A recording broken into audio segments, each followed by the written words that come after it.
महामार्गावर अपघाताची मालिका सुरूच। रात्री 2 वाजेच्या सुमारास भरधाव वेगात केमिकल ड्रम घेऊन जाणारा मोठा माल ट्रक पलटी मोठ्या प्रमाणात नुकसान झाल्याची घटना घडली आहे।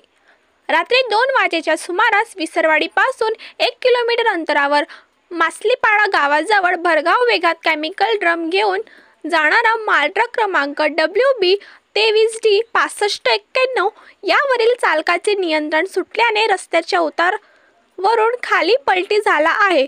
मालट्रकमधील सर्व मोठमोठे ड्रम महामार्ग रस्त्यावर विखुरल्याने रहदारीला अडचण निर्माण झाली आहे। घटनास्थळी विसरवाडी पोलीस दाखल झाले असून वाहतूक सुरळीत करत आहेत। सुदैवाने चालकास दुखापत झाली नाही।